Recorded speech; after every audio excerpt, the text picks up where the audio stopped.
Good morning friends. मैं doctor V K Mishra from gastro liver hospital Swaroopnagar Kanpur. आज मैं बात करूंगा कि अच्छी सेहत रखने के लिए आपको रोज कितना फाइबर इस्तेमाल करना चाहिए। ये बात बिल्कुल बार बार होती है घर में कि फाइबर ज्यादा खाइए।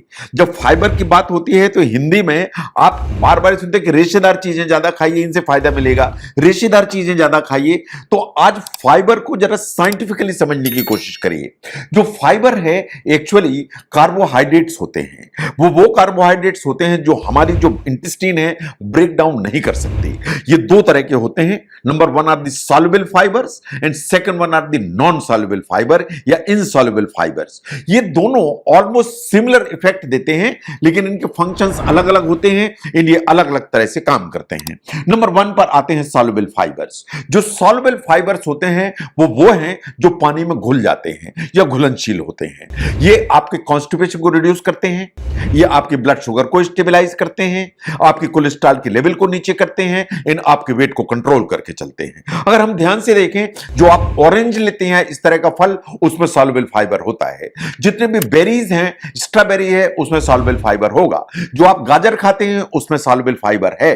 जो आप फ्लैक्सीड खाते हैं, अलसी खाते हैं, उसमें सॉल्युबल फाइबर है।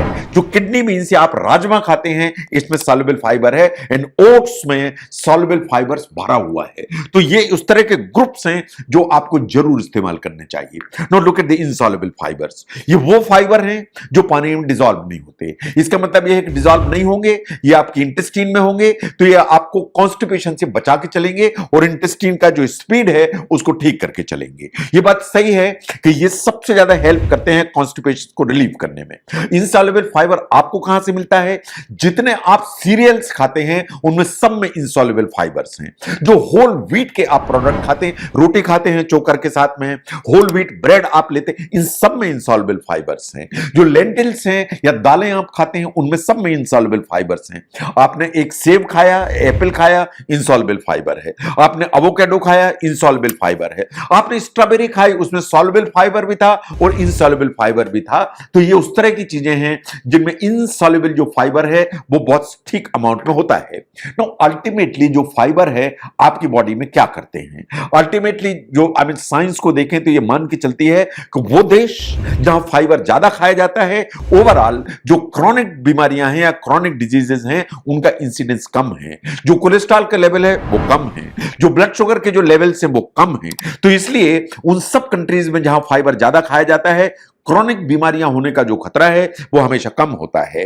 अगर आप वास्तव में फाइबर ठीक मात्रा में खाते हैं तो आपको कोलोरेक्टल कैंसर का जो रिस्क है वो कम होता है। जितने भी आंत के इश्यूज हैं, चाहे कॉन्स्टिपेशन हो, बवासीर हो, डायबिटिकुलाइटिस हो, उनका इंसिडेंस कम होता है। हार्ट की बीमारी होने का जो रिस्क है वो कम होता है। जो ब्लड प्रेशर ऊपर की तरफ जाने का रिस्क है वो कम हो जाता है। आपको स्ट्रोक या लकवे जैसी जो प्रॉब्लम है उसका रिस्क कम हो जाता है। लाइकवाइज टाइप 2 डायबिटीज मेलाइटिस होने या डायबिटीज होने का जो खतरा है वो नीचे की तरफ आता है।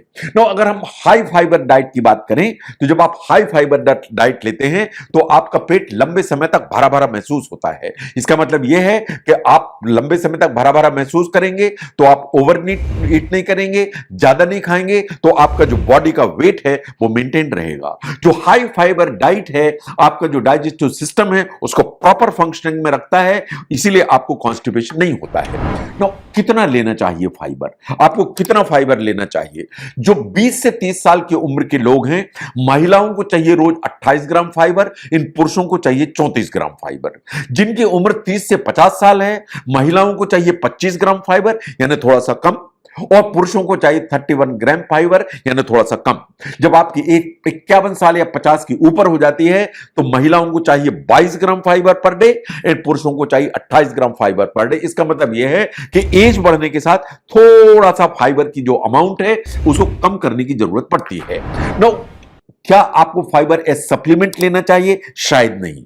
आपकी जो डाइट है अगर बैलेंस्ड है तो उससे आपको विटामिन्स मिलते हैं, आपको मिनरल्स मिलते हैं, बाकी न्यूट्रिएंट्स भी मिलेंगे, तो आपको फाइबर भी मिलेगा। तो इसलिए फाइबर के लिए अलग से किसी सप्लीमेंट की जरूरत नहीं है। अगर आप खुली आंख से इन 4 फूड ग्रुप्स को ध्यान से देखें, अपनी डाइट में इनको जरूर इंक्लूड करें, तो फाइबर की जो समस्या है वो बिल्कुल मान के चलिए कि हल हो जाएगी। Number 1, legumes. अगर आपको आदत है रोज बीन्स खाने की, चाहे वो आप राजमा खाएं, चाहे आप लोबिया खाएं, चाहे आप ग्रीन बीन्स खाएं, या बाहर से जो मिलने वाली जैसे ब्लैक बीन्स हैं उनको आप इस्तेमाल करें, आपको फाइबर मिलेगा। रोज दाल खाइए, चाहे मूंग की खाएं, अरहर की खाएं, चाहे आप उड़द की दाल खाएं, इनसे आपको ठीक मात्रा में फाइबर मिलेंगे। जो पीज हैं या मटर है, जो सूखा हुआ मटर आप खाते हैं उबाल के, उससे आपको ठीक मात्रा में फाइबर मिलता है। Now look at whole grains. चाहे आप होल व्हीट प्रोडक्ट लें, इसका मतलब मैदा के आइटम्स मत खाएं।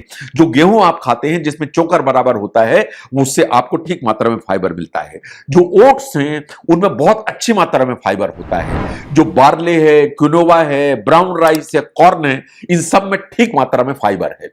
जितने भी फ्रूट्स हैं इन पर्टिकुलर, जैसे एप्पल है या सेब है, उसमें फाइबर है।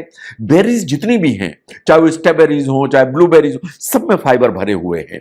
ऑरेंजेस, पियर्स, प्लम्स एंड बनाना, इनमें सब में फाइबर भरे हुए हैं।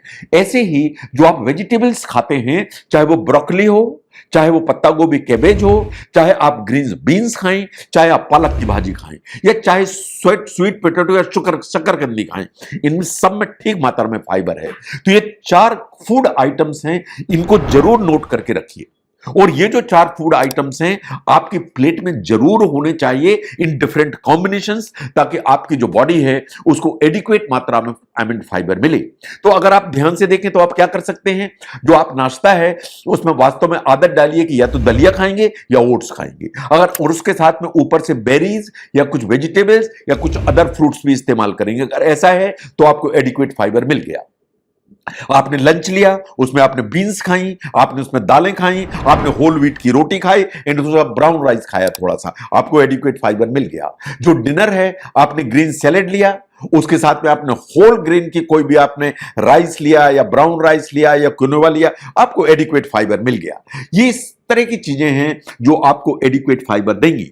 जैसे मैंने कहा कि आपकी डाइट में अगर फाइबर की मात्रा ज्यादा है तो कितनी सारी बीमारियों से आप वास्तव में बच सकते हैं। तो इसलिए आपको अपनी जो डाइट है उसमें फाइबर की मात्रा ठीक रखने की जरूरत है। फाइबर कितना इंपॉर्टेंट है आपकी बॉडी के लिए, फाइबर कितने तरह का होता है, ये जो फाइबर है आपको कहां से मिलेगा, इन आप अपनी डाइट के शेड्यूल में जो फाइबर है उसको कैसे फिट करें, इसको समझने में अगर इस वीडियो ने आपकी मदद की तो जरूर शेयर करें। मैं doctor V K Mishra from gastro liver hospital, Swaroopnagar, Kanpur. Thank you very much.